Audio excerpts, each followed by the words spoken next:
l'indépendance. Oyez, Congolaises et Congolaises, venez festoyer ensemble dans les chroniques de Jefferson pour cette vidéo, édition spéciale Indépendance. Wouh! Merci.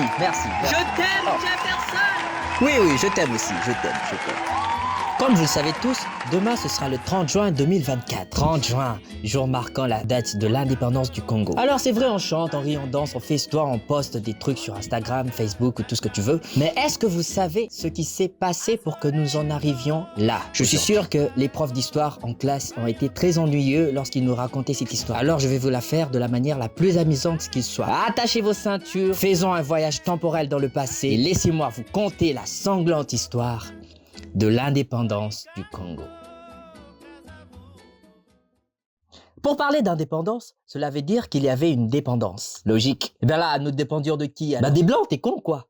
Et qu'avant cela, nous vivions tranquilles, dans des royaumes, sans la modernité, sans Facebook, sans WhatsApp, sans réseaux sociaux. Mais nous vivions bien. Le royaume Congo était organisé, très bien d'ailleurs. Allez checker l'histoire, je vous dis, c'est pas moi qui invente. Voilà, nous vivions tranquilles, jusqu'à ce qu'un jour, ce monsieur vienne tout foutre en l'air. Mais qui est ce monsieur? Ce monsieur, c'est Léopold II. Mais qui est Léopold II? Léopold II?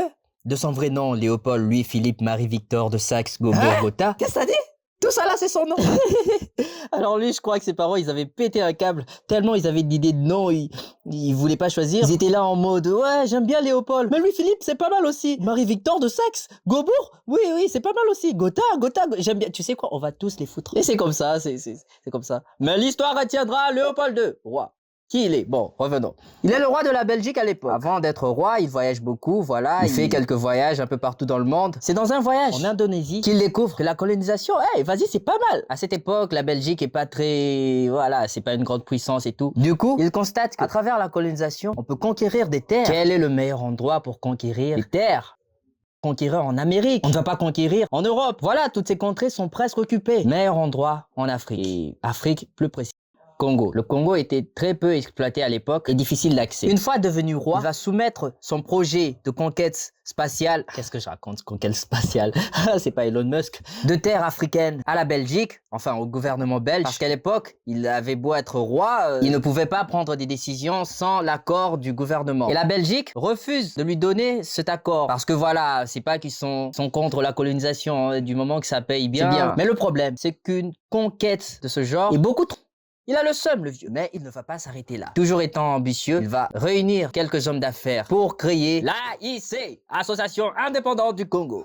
C'est quoi l'AIC? L'AIC est une association soi-disant philanthropique mon œil, qui vise à soi-disant faire émerger le Congo, tant sur le plan technologique, culturel, le faire évoluer. Soi-disant, hein, c'est pas vrai, parce qu'on connaît ce qui manigance le vieux. Bah ouais, on sait tous que son but, c'est de le piller de ses ressources, de s'en mettre plein les poches. Faut comprendre qu'à l'époque, le Congo était difficile d'accès. Rares sont les explorateurs qui pouvaient atteindre certaines zones habitées de ce territoire. Le Congo était un trésor très peu exploité par les Occidentaux. Mais Léopold II était décidé et va entendre parler d'un fameux Henry Morton, un explorateur qui aurait franchi les eaux troubles et parvenu à explorer la terre du Congo. Oh, c'est une chance pour lui, mais qui est ce Henry Morton Stanley? Allez, trouvez-moi ce gars! Donc le roi Léopold II va le chercher et l'embaucher afin d'aller traiter des accords avec les peuples bantous en échange de l'exploitation de leurs terres. Donc voilà, Léopold II va rencontrer Henry Morton Stanley et il va lui dire: Sir Henry Morton Stanley, j'aimerais m'approprier les terres du Congo. Ah mais bien sûr, votre majesté, vos désirs sont des ordres. J'aimerais régner sur toute la contrée du Congo afin d'étendre mon pouvoir dans le monde entier. Et il en sera ainsi, votre grâce. Si je puis me permettre, votre grâce, vous sentez extrêmement bon.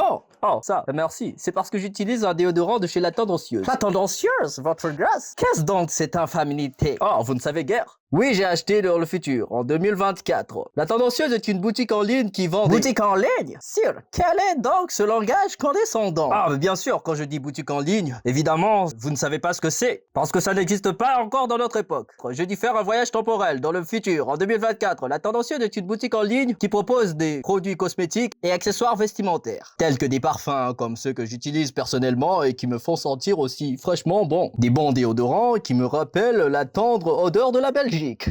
Elle vend aussi des turbans pour femmes et des boucles d'oreilles royales. J'en ai même acheté pour ma compagne, Lady Mary Henriette de Hasbrook. Si je puis me permettre, Sir Morton Stanley, j'ai remarqué que lorsque vous avez enlevé vos chaussures, vos pieds empestaient la poudre à canon. En effet, votre Altesse, étant explorateur, je marche beaucoup et il m'arrive souvent de sentir mauvais des pieds dans mes chaussures. Eh ben, ne vous inquiétez pas, la tendancieuse vous propose des déodorants pour qui masquent les mauvaises odeurs. J'en ai même utilisé moi-même, j'en ai mis dans mes caleçons. Revenons à notre époque, remettons le plan de la conquête du Congo.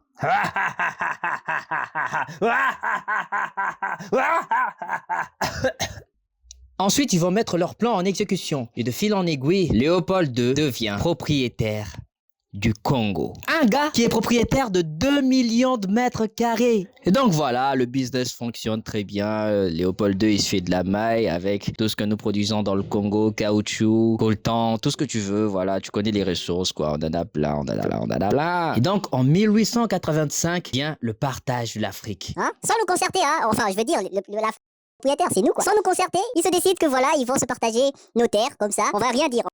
Il n'y aura aucune riposte de notre part, on va juste subir.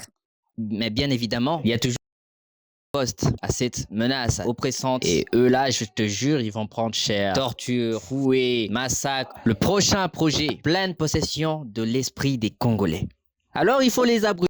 Et pour abrutir un peuple, quoi de mieux que la religion? Voilà. Léopold II se sert du christianisme et de la vague des missionnaires qui viennent au Congo pour inculquer les notions servant à élever sa grandeur dans l'esprit des Congolais. C'est-à-dire, voilà, Léopold II, c'est notre héros. Il nous a apporté la civilisation, il nous a apporté la technologie, il nous a apporté l'éducation. Voilà, il est top. Léopold II va piller des ressources, il engage la force publique du Congo, enfin des Noirs qui tuent des Noirs, les traîtres, pour s'occuper de l'ordre. Pour te remettre dans le contexte, l'homme blanc était le dieu suprême. On ne pouvait rien dire face à lui, on ne pouvait rien faire. Pour nous, c'était le dieu. On ne pouvait pas le combattre. Comment tu peux combattre Dieu? Mais bon, voilà, ils étaient au-dessus, on était en dessous. Dans nos têtes, c'était comme ça. Dans la leur, c'était comme ça. Donc, il n'y avait pas débat. Esclavage, travail forcé, pillage, ressources, tout ça, ça continue, ça continue, ça continue. Jusqu'à ce qu'en 1900, un homme vient faire le déclic.